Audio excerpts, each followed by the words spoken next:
Assalamualaikum warahmatullahi wabarakatuh.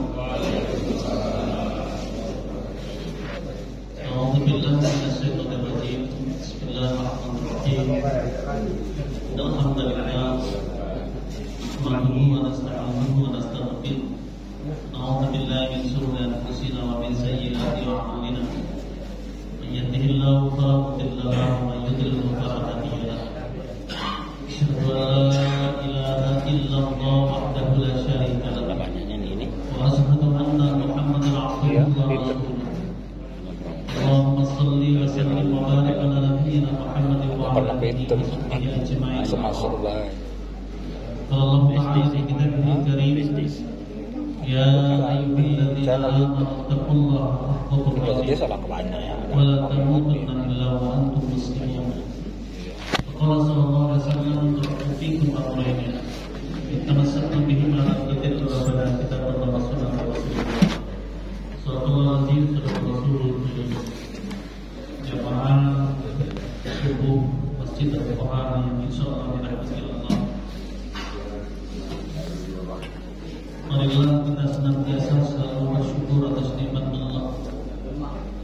Sampai hari ini kita masih diberikan nikmat umur dan sehat, masih diberikan nikmat kesempatan dan hidayah, tunjuk dari Allah Subhanahu wa taala, sehingga kita masih tetap istiqomah untuk hadir di masjid dalam setiap sholat berjamaah.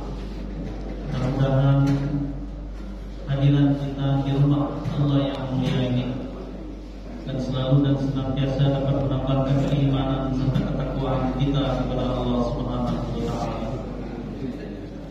Selawat kita kepada manusia yang mulia di zaman Rasulullah wa Habibillah Muhammad sallallahu alaihi wasallam, ikut kepada seluruh keluarga dan para sahabat-sahabatnya serta para pengikut selanjutnya di yaumil qiyamah.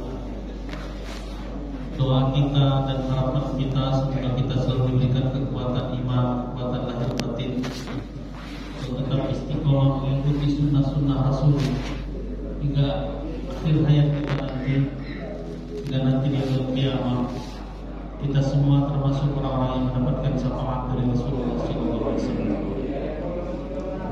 Saudaraku jamaah subuh yang dirahmati Allah, rasanya memang alamunnya dan sini kalau sempat ditelepon ketua masjid,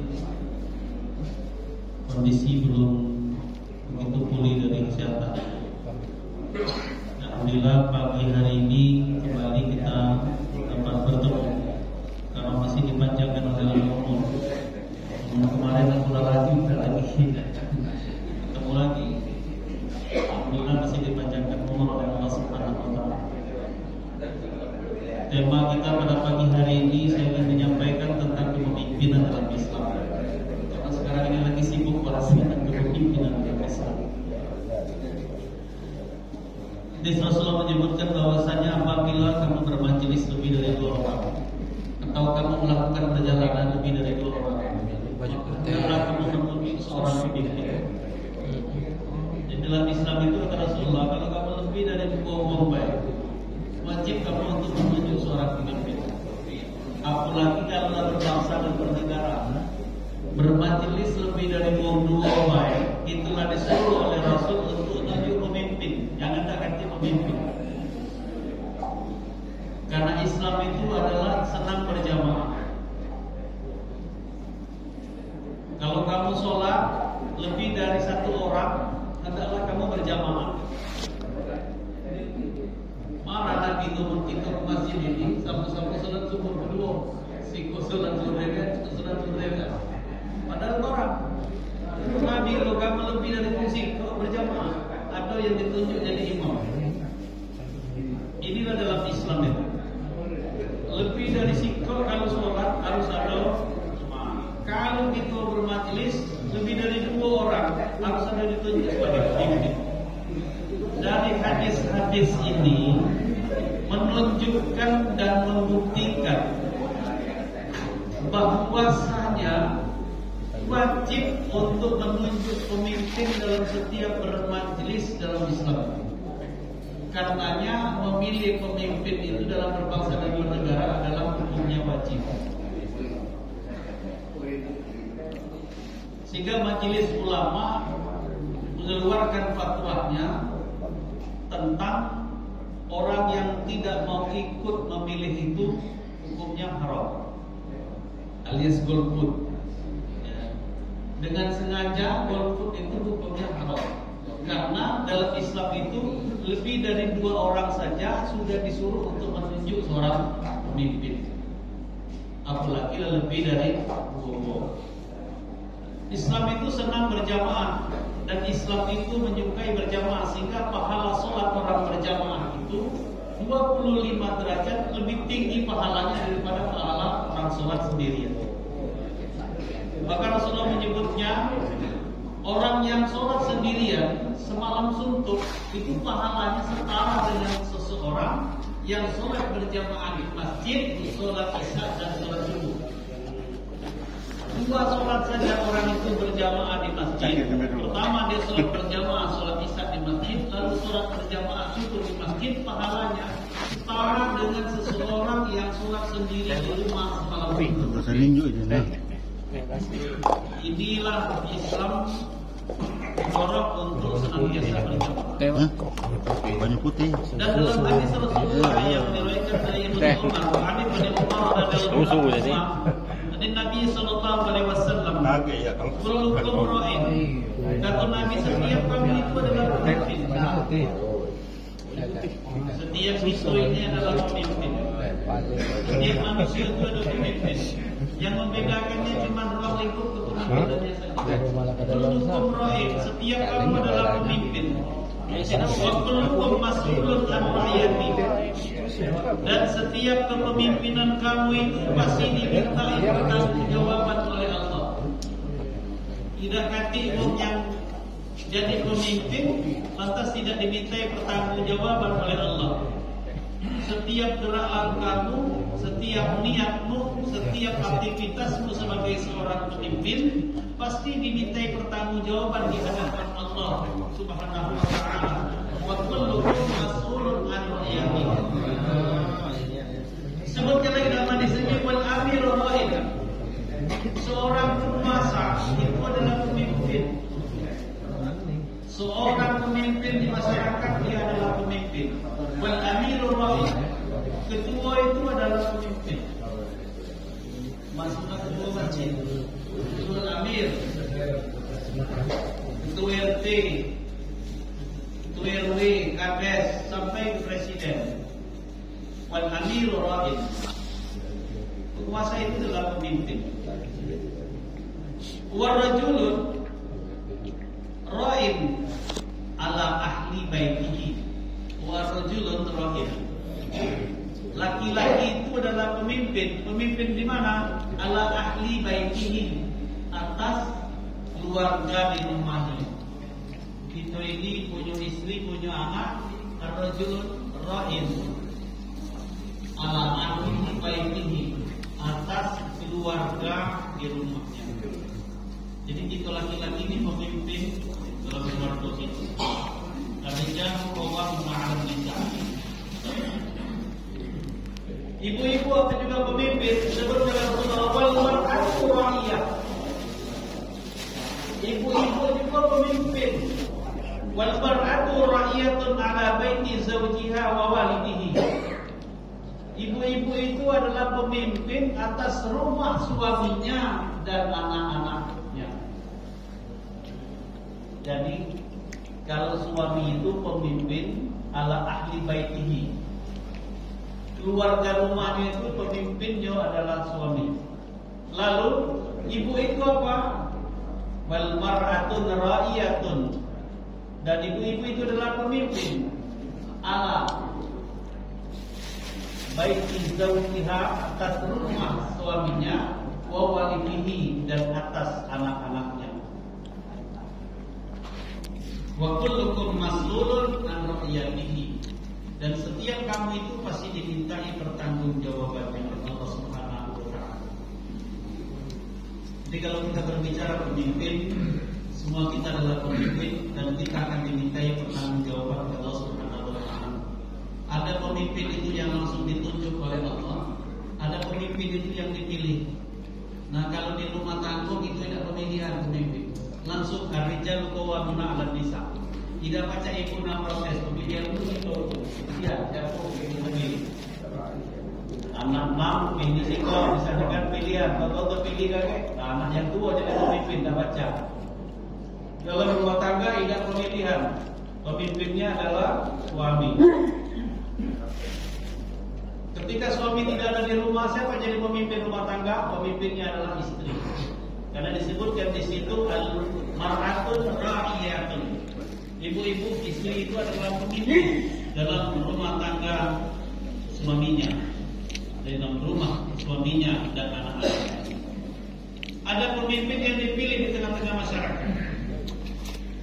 Artinya pemimpin yang disepakati dengan syarat-syarat pemimpin yang sudah ditetapkan oleh syariat. Termasuklah imam, itu adalah pemimpin di masjid. Kepemimpinan imam itu adalah merupakan salah satu standar panduan dalam kepemimpinan di masyarakat. Jadi kalau kita nak nyontoh amanah negara Islam ini memilih sebuah kepemimpinan, itu digambarkan dalam sholat berjamaah. Dalam sholat berjamaah kita harus menunjuk seorang imam, dan imam yang ditunjuk ini tidak boleh masing-masing, tidak boleh bergiliran dengan imam. Jadi bergiliran, tidak baca. Sungguhnya imam itu bukan tempat kita bergiliran, tapi imam itu adalah orang yang memang terbaik di antara semua jamaah. Imam itu adalah orang yang terbaik semua jamaah yang ada di sana. Terbaik akidahnya, dia terbebas dari segala kemusyrikan. Kedua, terbaik akhlaknya. Ketiga, fasih bacaannya, banyak hafalannya, paham fikih. Maka dia ditunjuklah menjadi imam mereka dalam sholat. Kalulah sambo galo, baru cari mana yang lebih tua. Sambo galo, paham galo. Inilah dalam menentukan pemimpin dalam sholat. Maka kualitasnya akan dilihat. Kualitasnya beda dengan pemimpin dalam rumah tangga. Kalau pemimpin rumah tangga itu sudah ditetapkan oleh Allah, ar-rijalu qawwamuna 'alan nisa. Walaupun bininya pintar dari lakinya, masih laki itulah jadi pemimpin. Tidak baca. Bininya doktor, lakinya tamat SMP, masih laki kedua. Sebab ditetapkan oleh Allah, ar-rijalu qawwamuna 'alan nisa. Ketika di sholat, maka pemimpinnya adalah yang terbaik di antara jamaah itu. Maka dipilihlah oleh jamaah teman-temannya yang akan terbaik dalam bidang agama sehingga dia menjadi pemimpin. Artinya semua kita berhak dan bisa jadi makmum, tapi tidak semua kita berhak dan bisa jadi imam, jadi pemimpin. Jadi baca kita misalnya imam itu ketian dua kau terus imam terus siap. Jadi imam itu memang dipilih untuk memimpin jamaahnya. Lalu yang selanjutnya, bagaimana Islam mengatur kepemimpinan? Bahwasanya seorang pemimpin itu haruslah yang diikuti. Makmum tidak sah kalau dia dulu imam. Satu gerakan saja makmum mendahului imam, maka dia sudah hilang pahala sholat berjamaah. Pahala sholat berjamaah itu hilang ketika makmum mendahului imam. Ada sebagian ulama mengatakan bahwa batal sholatnya, tapi sebagian ulama ada yang mengatakan tidak batal sholatnya, tapi hilang pahala berjamaahnya. Dia cuma dapat pahala sholat sendirian. Mengapa? Karena dia mendahului imam. Saking tidak bolehnya mendahului imam. Oleh karenanya imam itu tidak boleh didahului, maka imam mengucapkan takbir dalam setiap gerakan sebagai komando dengan jamaah. Pokoknya imam itu takbirnya itu yang itu melodi, bukan gerakannya udah usah diintip imam. Jadi makmum itu tidak boleh ngintip imam. Makmum itu kalau sholat fokus dengan sejadahnya, jangan nyinggung imam. Yang kita dengarkan dari imam komandonya adalah takbir. Begitu imam menyebut Allahu Akbar, maka semua makmum harus melakukan gerakan yang sama. Tidak boleh kita nak kena gitu kalau imam. Misalnya sujud, imam sudah Allahu Akbar, artinya imam sudah bangkit dari sujud. Kita kaki akan lama-lama sujud. Tidak boleh. Karena imaman itu prinsipnya makmum mengikuti imam. Begitu imam sudah Allahu Akbar, imam punya komando, ayo gerakan Allahu Akbar. Di masjid yang luas, maka ada yang perwakilan yang menjadi pembantu imam untuk menyebutkan takbir lebih keras lagi. Mengapa? Takut jamaah tidak mendengar. Sebab jamaah fokus dengan takbir itu sebagai komando gerakan imam. Kalau di militer itu kan siap gerak ke rumah itu. Nah kalau sholat tidak pakai siap gerak, tapi pakai takbir Allahu Akbar. Agar makmum tidak mendahului imam, maka imam mengucapkan takbir itu setelah imam melakukan gerakan. Jangan sampai imam itu melakukan gerakan bareng dengan takbir. Kalau imam melakukan gerakan sholat bareng dengan ucapan takbir, ada kemungkinan makmum mendahului imam. Jadi imam itu kalau dia nak rukuk lah setengah rukuk baru dia Allahu Akbar, sehingga tidak ada kemungkinan makmum mendahului gerakan imam. Karena apa-apa imam itu setelah imam melakukan gerakan. Itulah fungsinya, makanya imam itu melakukan gerakan lebih dahulu baru dia mengucapkan takbir, agar tidak ada makmum yang mendahului imam.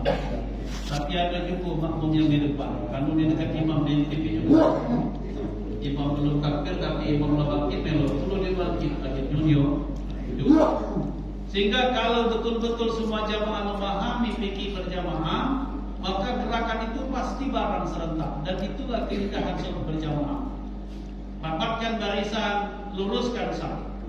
Siapa yang dengan sengaja tidak mau merapatkan barisan, maka dia juga hilang pahala sholat berjamaah.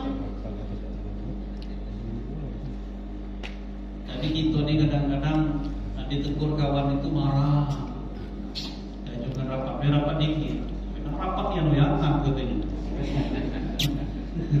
Padahal kesempurnaan sholat berjamaah itu adalah merapatkan saf. Oleh sebab itulah disunnahkan oleh Nabi bapak-bapak ini pergi ke masjid ini untuk berwangi-wangian. Kalau sampai di masjid itu harus merapatkan saf agar tidak mengganggu bau kiri kanan, maka itu disunnahkan berwangi-wangian datang ke masjid supaya mensampingkan itu kan juga. Kamu nangis nian kan terganggu pula kawan sebelah. Dirapatkan salah, dirapatkan salah. Dirapatkan dengan sholat berjamaah, tidak pernah dirapatkan tahan bau. Oleh sebab itulah kata Nabi disunnahkan datang ke masjid itu mandi dulu. Sudah mandi disunnahkan berwangi-wangian. Ngapo itu disunnahkan berwangi-wangian dan bersih-bersih sebelum masjid? Gunakan pakaian yang terbaik bagimu agar ketika kita sholat berjamaah merapatkan saf itu tidak mengganggu kawan kiri kanan. Yang pernah juga pengalaman ya Allah dikiratin sholat tarawih dulu 11 rakaat panjang main di pikiran itu. Udah mati kawan percaya. Rapatkan barisan. Sudah merapatkan barisan, meluruskan saf, maka samakan gerakan makmum supaya gerakan makmum itu bareng. Makanya imam mengucapkan takbir. Bukan ganti-ganti imam mengucapkan Allahu Akbar. Namun dalam militer siap gerak, militer itu orangnya siap gerak sama. Islam itu jelas seperti itu. Tapi ada juga makmum yang tidak mengikuti apa-apa dari imam. Allahu Akbar masih kawan. Tidak baik pikiran tiga hari di imam maksud dari GBA.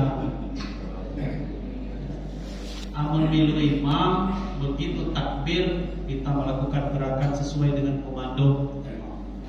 Tapi kalau kita sembahyang dewean memang kita memang sembahyang dewean.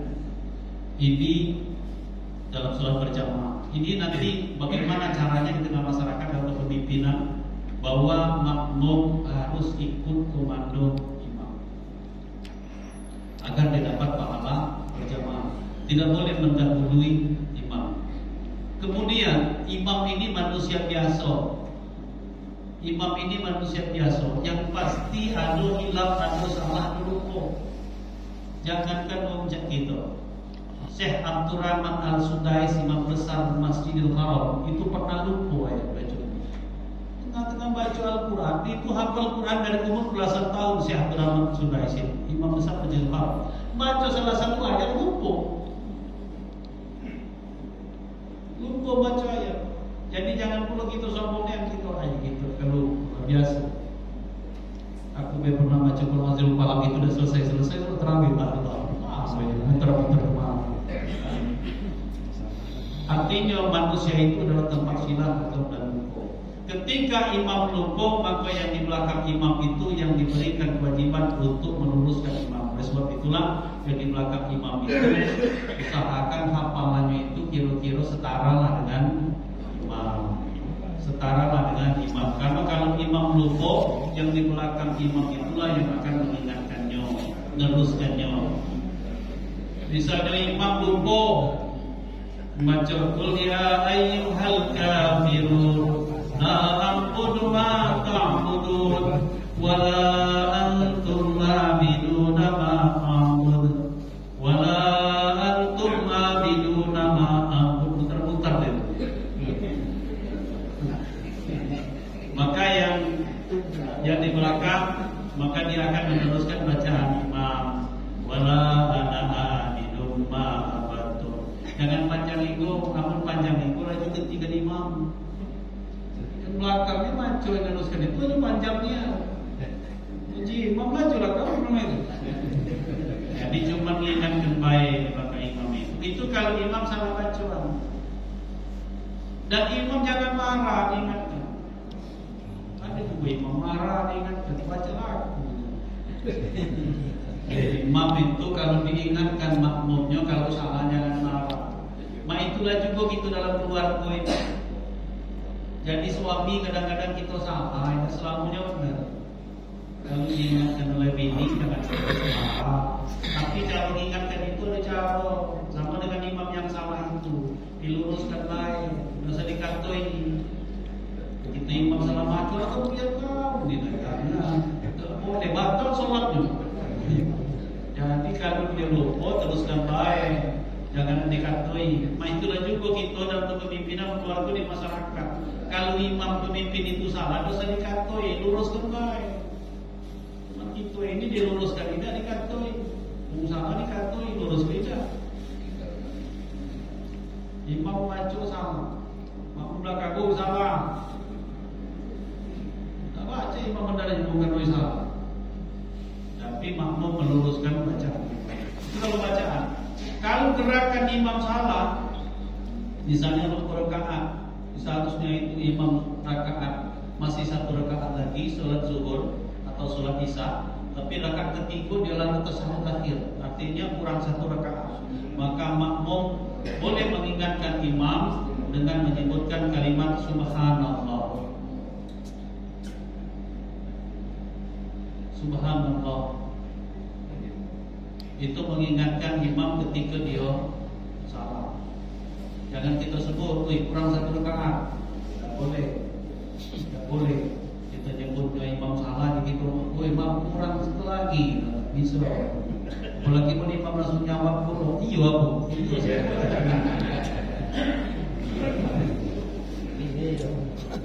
Jadi cukup baca subhanallah. Sebab itu imam juga harus paham dengan fikih. Ketika makmumnya menyebut subhanallah, ya artinya kurang. Jangan imam langsung menyebut subhanallah pula. Imam subhanallah, jadi imam langsung baca subhanallah. Jadi imam artinya harus nambahin ada kekurangan yang ini ditegur dengan cara. Itu dalam kepemimpinan seorang. Dan imam ketika imam belum menyelesaikan sholatnya, maka makmum pun tidak boleh menyelesaikan sholatnya. Dan etikanya kalau bukan karena kepentingan yang mendesak, makmum hendaknya bangkit tidak mendahului imam. Ketika Rasul mengimami para sahabat, para jamaah, tidak ada yang berani bangkit lebih dulu dari tempat sajadahnya sebelum Rasulullah bangkit dari tempat sajadahnya. begitu dikatakan imam pas setan berarti kalau berapa ingatnya 50 habis makmum berarti lagi. Rasulullah ada sahabat itu berani bangkit dari tempat sholat dan mereka berpikir menunggu Rasulullah. Dan Rasulullah ketika selesai disunahkan, ketika dia selesai salam Rasulullah, maka Rasulullah akan memutar badannya ke kanan untuk melihat pada jamu.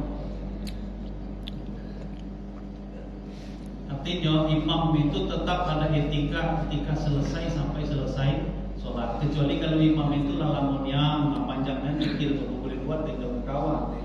Baru sebentar niat imam itu, maka lagi jemaah ke belakang. Masuk geleng-geleng ke imam itu. Nah ini etika dalam sholat berjamaah dengan berimaman. Etika ini juga yang dipakai dalam kepemimpinan kita sehari-hari sebagai pemimpin. Dan Rasul menyebutkan bahwasanya ada syarat utama jadi pemimpin dalam Islam. Mengapa Rasulullah itu berhasil dalam kepemimpinannya? Ternyata modal Rasulullah itu ada 4 modal yang dilakukan oleh Rasulullah. Yang itu hafal kalau dari pelajaran kita masih SD dulu. Yang pertama, siddiq. Imam itu harus siddiq. Siddiq itu artinya benar dan jujur. Ini modal pertama, benar dan jujur. Kalau tidak benar, memandu pemimpin itu kalau tidak benar. Sebab itu yang pertama benar, siddiq, benar atau jujur. Sehingga hadis Rasulullah menyebutkan dalam sebuah hadis berkata Rasulullah, Inna sidqa yahdi ilal birri, wa inna birra yahdi ilal jannah, wa inna rajula la yasdubu hatta yamtama indallahi siddiqa, wa inna al-kadhiba yahdi ilal fujur, wa inna al-fujura yahdi ilal nar, wa inna rajula la yakdhibu hatta yamtama indallahi kadzdzaba. Kata Nabi, inna sidqa yahdi ilal birri, sesungguhnya benar dan jujur itu membawa kepada kebaikan. Wa innal birra yahdi ilal jannah, dan kebaikan itu pasti membawa ke surga. Wa innar rajula la yasduqu hatta yuktaba 'indallahi siddiqa, sesungguhnya orang yang senantiasa berbuat benar dan jujur maka akan tercatat di sisi Allah sebagai orang yang benar dan jujur. Wa innal kadhiba yahdi ilal fujur, sungguhnya dusta itu kata Nabi akan membawa kepada keburukan dan kejahatan. Wa innal fujura yahdi ilan nar, dan kejahatan itu akan membawa kepada neraka. Wa inna rajula la yakdzibu hatta yuktaba 'indallahi kadzdzaba, dan seseorang yang senantiasa berdusta maka akan dicatat di sisi Allah sebagai seorang pendusta. Nabi lainkan ini. Benar sama jujur itu pasti membawa kebaikan. Dusta itu, bohong itu pasti membawa kepada keburukan. Jadi kalau ada pemimpin yang sudah memulai sebuah kebohongan, hadis ini sudah menyebut innal kadhiba yahdi ilal fujur, sesungguhnya dusta itu pasti membawa keburukan. Kalaupun awalnya ada keberuntungan, kalaupun di awalnya ada kebaikan, itu cuma sedikit saja, tapi keburukannya jauh lebih besar daripada kebaikannya ketika itu dibangun dengan kedustaan. Makanya Nabi itu kalau menunjuk, kalau khalifah itu, kalau pemimpin dalam Islam itu di zaman khalifah itu dijenguk, sekali menjenguk Yahudi dari Papua. Kali menjenguk Yahudi. Kalau Bukhari Muslim meriwayatkan hadis, kalau ada perawihnya itu, perawih hadis itu, kalau ada sanadnya itu, uang yang jadi sanad hadis itu, yang pernah bohong sekali saja seumur hidupnya ketahuan, maka hadisnya langsung dipalsukan. Artinya tidak diterima lagi hadisnya, langsung maudhu doa. Mengapa di situ doa? Karena salah satu sanadnya itu bohong yang ketahuan. Karena dilihat adalah hal yang inilah pula ternyata modalnya Rasulullah, karena dari kecil bila digelar Al-Amin, dengan modal jujur inilah pula itu yang membawa keberhasilan dari Rasulullah. Karena boleh jadi kita ini kadang-kadang menikmati kedustaan itu, kebohongan. Karena kadang-kadang kebohongan dan kedustaan itu seakan-akan memberi manfaat. Tapi kalau kita kembali kepada hadis Rasulullah, maka Rasulullah meyakinkan, kendatipun kamu mendapatkan manfaat dari kebohongan dan kedustaanmu, tapi sesungguhnya kau akan mendapatkan keburukan dari akhir kedustaan. Kedustaan itu pasti akhirnya akan menjadi berakhir dengan sebuah keburukan. Keburukan dan kejahatan itu pasti berakhir dengan neraka. Jadi benar dan jujur, siddiq, benar dalam amalan, benar dalam ucapan, benar dalam perbuatan, benar dalam perilaku. Apa standar ukuran benar? Dalam Islam standar ukuran benar itu adalah Al-Quran dan Sunnah. Taraktu fikum amrayni wa in tamassaktum bihima lan tadillu abadan, kitaballah wa sunnah Rasulullah. Tinggalkan dua pusaka kepada kalian, kata Nabi, apabila kamu berpegang teguh kedua pusaka ini tidak akan tersesat selama-lamanya. Inilah standar kebenaran yang diajarkan dalam Islam, yaitu Al-Quran dan Sunnah. Jadi ukurannya, ukur itu benar atau tidak dalam Islam. Untuk mengukur sesuatu itu benar atau tidak, alat pengukurnya adalah Al-Quran dan Sunnah. Kemudian setelah siddiq, sifat yang kedua, kepemimpinan yang kedua dari Rasulullah adalah amanah. Amanah ini orang yang dapat dipercaya. Amanah ini orang yang menyampaikan amanah, yang memegang janji, namanya amanah. Biasanya amanah ini akan satu paket dengan siddiq. Orang yang jujur, orang yang benar, insya Allah akan amanah. Tapi kalau orang yang sudah tidak benar, orang yang sudah tidak jujur, maka jarang dia akan menjadi amanah. Kita ini galau-galau kita ada amanah. Yang pertama amanah dari Allah. Yang kedua amanah dari keluarga. Amanah dari apa yang Allah titipkan dengan kita. Ketika Allah titipkan kepada kita putra putri, anak-anak tersayang, maka itu adalah amanah yang harus kita jaga. Ketika Allah titipkan harta dengan kita, itu adalah amanah yang harus kita jalankan sesuai dengan syariat. Ketika Allah titipkan ilmu dengan kita, itu titipan Allah yang harus kita jaga amanah. Oleh sebab itu, sepanjang hidup kita ini harus menjaga amanah yang Allah titipkan. Atau istri atau anak sebenarnya amanah. Sehingga kita yang anak ini dititipkan istri dan anak itu, amanahnya apa? Ku anfusakum wa ahlikum nar. Allah titipkan amanah kepada kita, istri dan anak-anak kita, kata Allah, ku anfusakum wa ahlikum nar. Jagalah dirimu dan keluargamu yang aku titipkan itu dari api neraka. Kalau sampai istri dan anak-anakmu masuk neraka karena tanpa kau jaga, maka sesungguhnya kau yang bertanggung jawab. Itu amanah. Dititipkan harta itu amanah. Maka disebut innama amwalukum wa auladukum fitnah. Sesungguhnya hartamu dan anak-anakmu itu adalah ujian bagi amanah. Kita dititipkan amanah berupa harta, berupa ilmu, berupa keluarga, dititipkan oleh Allah kita amanah. Kalau kita kebetulan jadi pemimpin, lebih besar lagi amanah. Amanah dari rakyat, amanah dari semua orang yang memilih kita. Kita jaga amanah. Kalau kita tidak sanggup jaga amanah, boleh jadi jabatan itu akan menjadi sarana masuk ke kita dalam neraka. Tapi kalau kita bisa jadi amanah, insya Allah jabatan itu insya Allah menjadi kebaikan bagi kita dunia dan akhirat. Amanah. Yang tidak amanah, maka sesungguhnya tidak akan sukses sebuah pemimpin yang dipimpin oleh seseorang yang tidak amanah. Sama seperti keluarga. Suksesan memimpin keluarga itu ternyata kata Rasulullah, suksesan memimpin keluarga itu syarat yang kedua adalah amanah. Suami jujur, suami benar, suami amanah. Istri jujur, istri benar, istri amanah. Kalau tidak amanah maka akan berakibat khianat. Khianat itu adalah karena orang melanggar amanahnya, yang berkhianat dengan amanah yang dititipkan oleh Allah Subhanahu wa taala. Yang ketiga tabligh. Tabligh menyampaikan. Kita ditugas kita untuk menyampaikan. Rasulullah diberikan tugas kerasulannya untuk menyampaikan. Sehingga ketika Rasulullah harus menyampaikan ayat Allah, Rasulullah harus berhadapan dengan risiko yang luar biasa.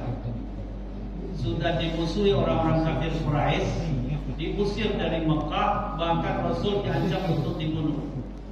Tetapi karena itu adalah ajaran yang harus disampaikan, maka Rasulullah menerima semua risiko itu, dan Rasulullah tetap menyampaikan ajaran Islam itu walaupun dia harus bermusuh dengan orang kafir.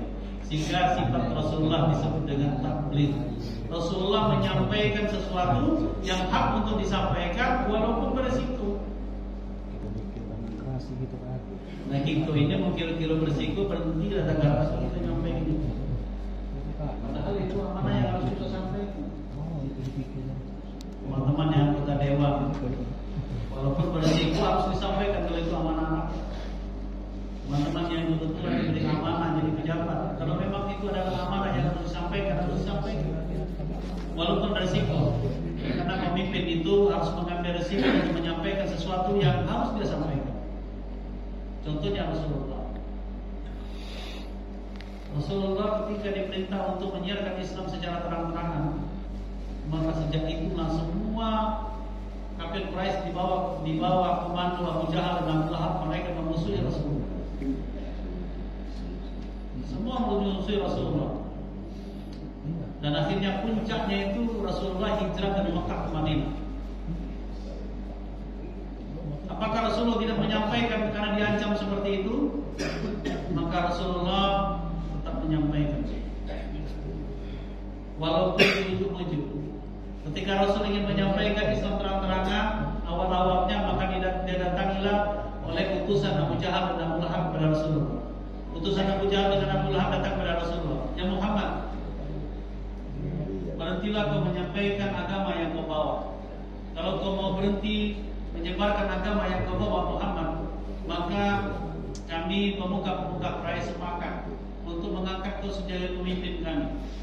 Orang-orang Quraisy itu menukarnya, kalau Muhammad berhenti menyampaikan dakwah Islam, nak jabatan apa kami juga. Puji Muhammad SAW, Nabiullah SAW, kata Nabi Muhammad, "Aku tidak sedang nyari jabatan, aku sedang menyampaikan risalah Allah. Aku tidak mencari jabatan, oleh sebab itu aku tidak perlu jabatan." Tadi utusan, datang lagi kedua kali utusan. Jadi sampai pada Muhammad, "Ya Muhammad, andaikan kau mau berhenti untuk menyampaikan agama yang kau bawa itu, tidak lagi menyiarkan agama yang kau bawa itu, maka kami akan sepakat, pemuka-pemuka Quraisy akan memberikan seberapa harta yang kau butuhkan. Kalau kau butuh harta, nak emas sebesar apapun, kami akan bawakan. Berhentilah menyampaikan agama itu." Kata Nabi Muhammad, "Aku bukan nyari duit." Namun bahasa gitu, "Aku bukan sedang mengumpulkan harta, aku menyampaikan risalah Allah." Begitu mainnya ulama itu kawan berpikir dua kali. Berkata, ceramah itu kawan ngomong itu harus salah. Waktu belum jadi pejabat, mulai tanya kajiannya, begitu diangkat kawan dan itu pejabat Islam. Daki mahmud kalah, mantap belum. Begitu adanya salah kali ngomong tu. Jabatan ada yang diinjak duit benda. Rasul tidak ditawarkan berapa uang, tetap dia menyuarakan kebenaran. Tabligh menyampaikan kebenaran. Terakhir utusan terakhir apa? Ketika utusan terakhir yang ketiga datang menemui Muhammad, "Ya Muhammad, berhentilah kau menyampaikan ajaran agamamu. Kalau kau mau berhenti, maka kami sepakat, seluruh pemuka Quraisy ini sepakat untuk memberikan wanita mana saja yang kau suka di Mekah, di sekitar Mekah ini, kau tunjuk baik lagi dijadikan istrimu. Ditunjukkan, diantar kepada Muhammad, yang penting kau berhenti menyiarkan agama."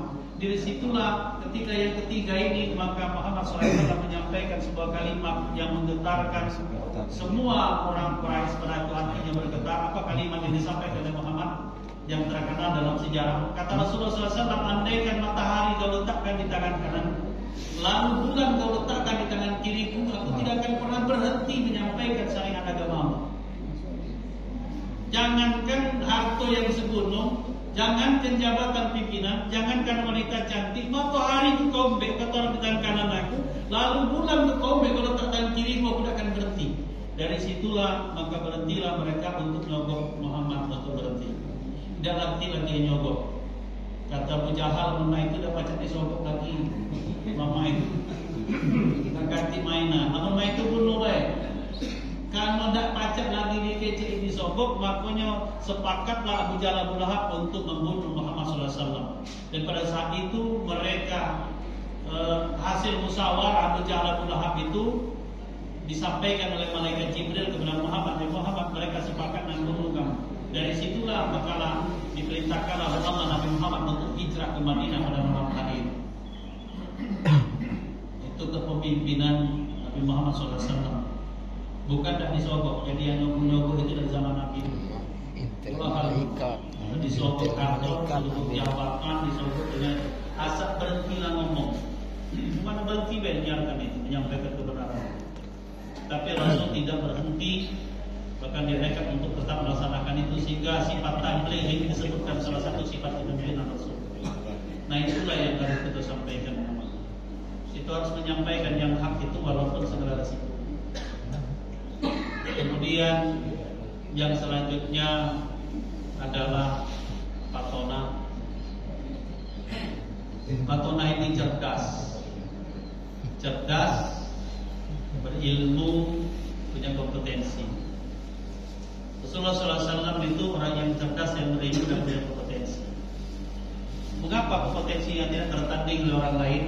Karena ada ayat yang menyebutkan wa ma yantiqu 'anil hawa in huwa illa wahyu yuha. Tidak berbuat, tidak berkata-kata Nabi Muhammad itu kecuali dibimbing oleh wahyu. Siapa yang nak nyainginya? Karena Nabi Muhammad itu dibimbing oleh wahyu. Setiap berkata-kata, setiap berbuat, wa ma yantiqu 'anil hawa in huwa illa wahyu yuha.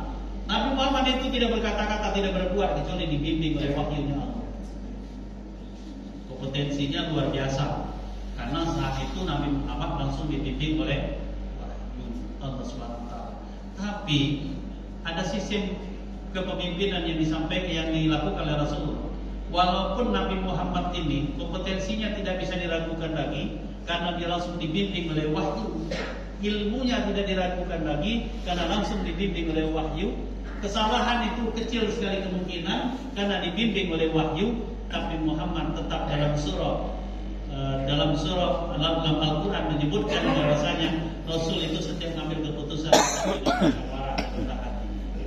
Fabima rahmatin minallahi linta lahum walau kunta faddan ghalidhal qalbi lam taddu min hawlik fa'fu anhum astaghfir lahum wasawwirhum fil amr idza azamta fatawakkal 'ala Allah innallaha yuhibbul mutawakkilin.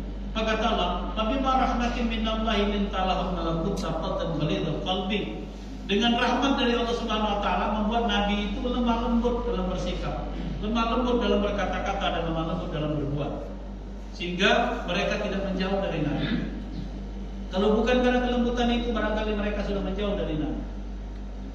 Rasulullah tidak pernah marah-marah ketika dalam musyawarah. Dan sifat ini dimiliki oleh Rasulullah, wa'fu anhum, memaafkan, gampang memaafkan. Pemimpin itu memang harus gampang memaafkan anak buahnya.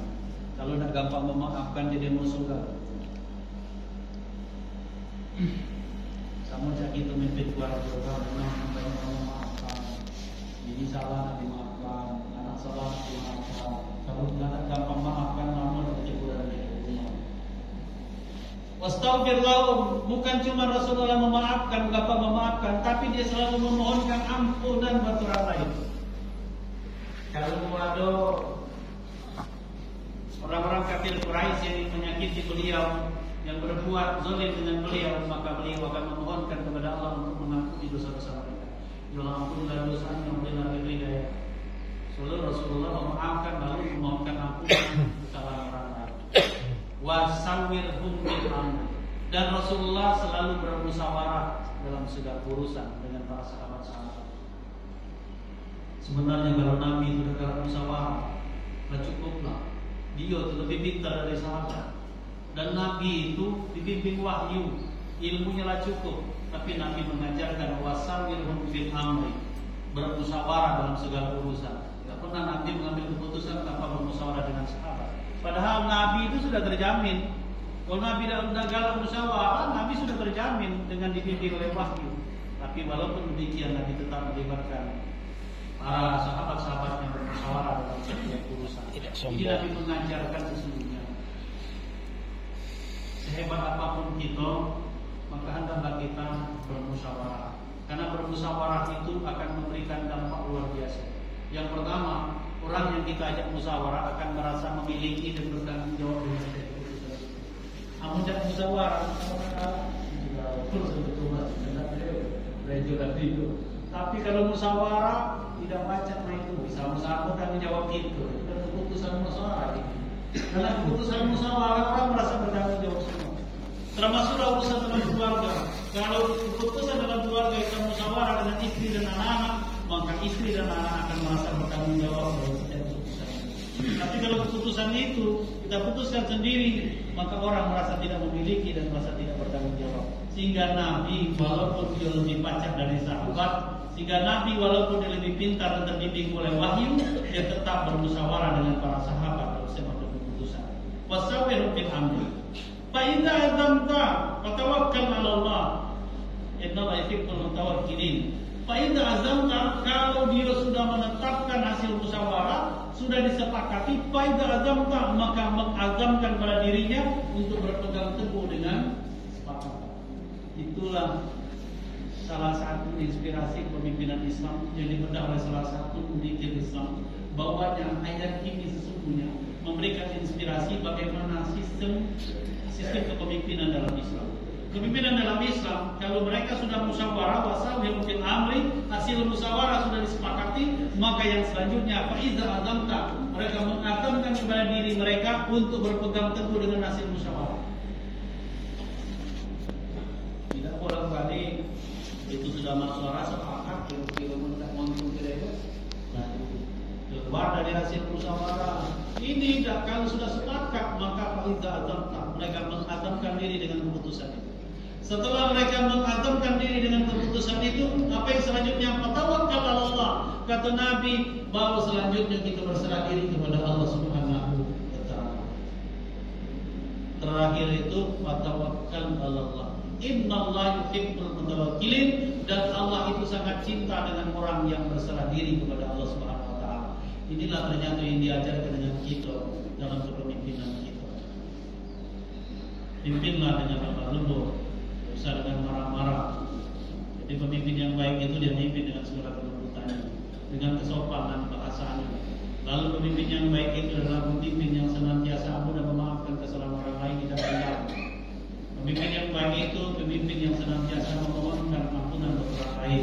Dan pemimpin yang baik itu dalam Al-Quran ini adalah mereka yang senantiasa bermusyawarah, tidak arogansi dengan kehendaknya sendiri, walaupun sesungguhnya dia lebih hebat.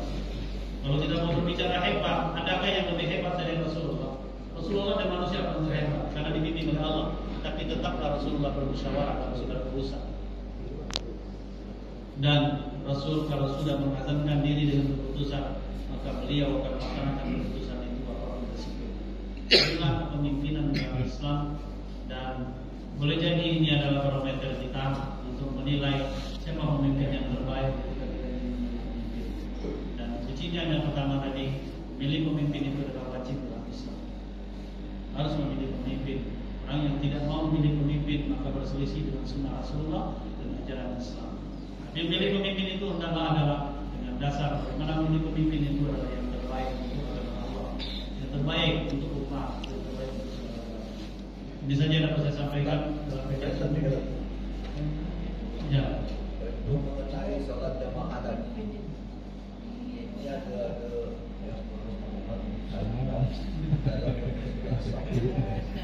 sebab kenyataan kita jamaah mohon kepada kita kadang-kadang saf depan itu penuh, dia lah buat saf baru nyampe, jadi arogan. Jadi kita nak boleh kadang-kadang sama guru ini dalam hal kalau guru yang betul kita nolong negara baru buat saf baru sampai saf depan penuh. Jadi kira-kira apa dalam bagusnya supaya untuk kebaikan dari jemaah. Baik, terima kasih Kak. Jadi dalam hadis Rasulullah SAW menyebutkan, kata Nabi, seandainya umat itu mengetahui keutamaannya, pasti mereka berlomba-lomba untuk mendapatkannya. Kalau perlu diundi, mereka akan mengundi demi untuk mendapatkannya. Apa itu? Yang pertama azan. Jadi muazin, karena itu utamanya luar biasa. Yang kedua kata Nabi adalah saf terdepan. Seandainya umat tahu mereka akan berlomba-lomba berbagi-bagi untuk mendapatkan saf paling depan. Karena pahalanya berbeda dengan yang ada di saf belakang. No, itu ini memang tidak perlu kepengen pertama di sana. Jadi dalam aturan sholat berjamaah, yang pertama hendaklah memenuhi saf terdepan. Jadi sebelum penuh satu saf, janganlah membuat saf baru. Penuhilah satu saf dulu, rapatkan barisan. Merapatkan barisan itu bukan sekedar lemah lingkung, ini saringan. Tapi sebagian kita ini tanggap itu cuma supaya lemah linggungnya baik, rapatnya. Itu tidak merapatkan itu. Nanti ada buku khusus yang membahas masalah tentang bahayanya saf yang jarang dan bengkok. Ancamannya orang yang sengaja membengkokkan dan menjarangkan saf dalam sholat berjamaah. Jadi bukan sekedar himbauan saja sebenarnya. Memang harusnya kita sholat berjamaah. Tapi ini kadang-kadang kita mendapatkan perhatian. Agar saf itu rapi, susunan itu rapi, maka adalah penuhi dulu saf yang terdepan baru buat saf belakang. Saf belakang itu jangan di kiri, jangan di kanan kalau buat saf belakang. Di tengah-tengah. Ini dan di sini. Tengah-tengah yang nambahnya baru kiri kanan. Nah, aturan sholat berjamaah yang lebih dari 2 orang. Kalau sholat berjamaahnya 2 orang, imam 1, makmum 1, maka imam dan makmum sejajar sama persis. Tidak boleh imam itu makmum mundur dikit, tidak boleh, tidak ganti. Dalilnya yang makmum mundur dikit itu. Kalau imam 1, makmum 1 cuma berdua sholat berjamaah, maka imamnya sebelah kiri, makmumnya sebelah kanan, barisnya sejajar sama persis. Ketika ada jamaah 1 yang nambah masbuk, maka jamaah yang masbuk ini akan memegang pundak makmum pertama, bukan pundak imam yang dipegang. Kalau memegang pundak imam dan imam suruh maju, makmum yang pertama tadi dipegang pundaknya, sehingga makmum yang pertama akan mundur ke belakang, sehingga akan kedua di belakang imam. Kalau sholat berjamaah, maka jamaah yang pertama sekali masuk barisan sholat berjamaah itu adalah sejajar dengan imam. Imam di sini, maka yang di belakang imam ini sejajar persis dengan imam. Kemudian makmum yang lain dia akan masuk ke sebelah kanan dan sebelah kiri makmum pertama. Makmum yang pertama, kemudian makmum yang lain itu akan berarti sebelah kiri sebelah kanan. Sebelah kiri sebelah kanan, sebelah kiri sebelah kanan. Jangan sampai makmum yang pertama di ujung sana makmum yang pertama, ya. Sehingga kaki barisan ini miring sebelah sini. Jadi makmum yang pertama itu, yang pertama masuk dalam sholat berjamaah itu adalah persis sejajar di belakang imam. Lalu makmum yang selanjutnya akan menyesuaikan diri ke kiri kanan imam. Ya, itu sehingga saf itu penuh. Kalaupun saf depan penuh, buat barisan baru saf yang kedua, maka yang pertama buat barisan saf kedua itu bukan di pinggir, tapi pas di belakang imam. Yang masuk yang selanjutnya baru disesuaikan di kiri dan kanan. Jadi kuncinya itu belakang imam. Kalau kita lebih dari 2. Jadi pas persis di sini. Kadang-kadang ini tidak lurus sebenarnya. Imam ini dengan di belakang tidak lurus. Makanya yang itu memang imam. Kalau imam yang di kiri, ya belakang imam ke kiri. Imam yang ke kanan, di belakang kanan dikit lurusin imam. Karena patokan itu adalah imam. Sehingga imam itu adalah menjadi komando dalam sholat. Komando dalam sholat. Oleh sebab itu, imam itu memang harus sudah ditunjuk. Ya, sudah dijadwalkan, sudah ditunjuk. Sebabnya tidak etis kalau imam itu pada saat sholat imamnya belum jelas, masih keseluruhan. Yang imam itu harus sudah jelas sebelum sholat. Karena sesungguhnya kalau dulu, kalau sekarang ada alarm ya, ada alarm komat itu. Kalau zaman Nabi belum ada alarm, maka yang menyuruh komat itu imam, yang pernah memerintahkan komat itu imam. Ini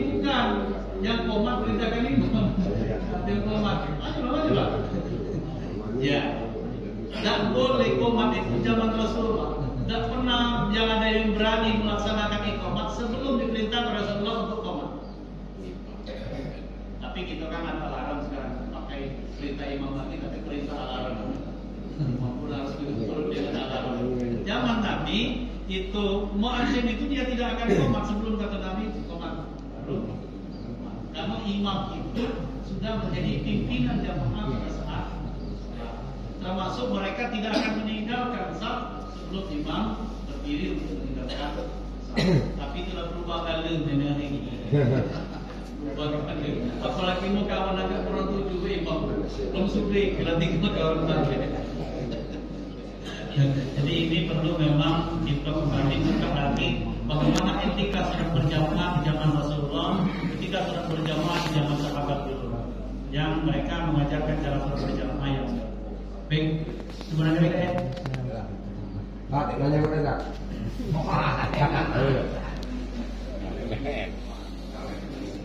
Ini main. Kalau seorang imam, mestinya lebih dahulu di depan. Ini kadang-kadang imam masih nyimbang di ujung sana. Ini yang umat kalau beda sekarang. Nama mana sebaik imam itu? Itu Dewa Timur, memang itu. Lagi dulu itu ketika kau cakap cekia, apa itu gitu kan? Lalu cara kita Dewa Timur kan, kalau mau cakap cekia ni ada kan? Tapi sebenarnya dalam syariat Islam imam itu memang sudah ada di depan. Atur dan atur itu sebenarnya tempat imam. Tempat imam itu sudah di ruang depan sini. Enggak imam itu sudah siap di depan imam. Memang seharusnya imam itu karena beliau itu pemimpin jamaah, pimpinan yang tertinggi itu dalam masjid ini adalah imam. Imam pemimpin tertinggi dalam masjid ini. Pada saat kita melaksanakan sholat, memang imamnya itu coba tadi, makanya imam itu sudah terjadwal. Kadang-kadang lima itu tuh gak main, imam itu belum terjadwal. Kawan minta kalau dia bakal jadi imam. Tahu dia ditunjuk kawan imam.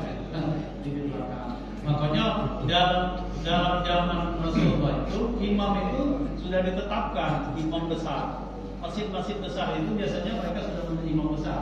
Masjid Istiqlal ada imam besarnya, ya Dr. Nasruddin, Profesor Dr. Nasruddin itu imam besar Masjid Istiqlal. Dia sudah mangkat di imam di situ. Kita ada pencarian lagi.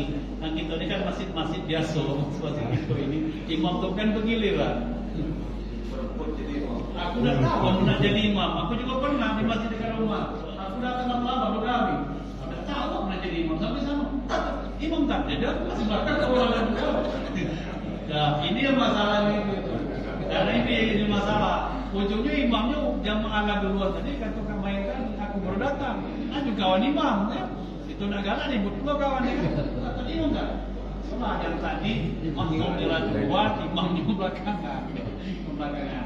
Tapi kalau dalam sesungguhnya dalam tataran kemasjidan yang imam itu sudah dipilih dan sudah ditunjuk imam besar. Dan imam besar itu memang tidak mikir ke gawi lain lagi. Kalau di Aceh imam besar masjid itu tidak gawi lain lagi.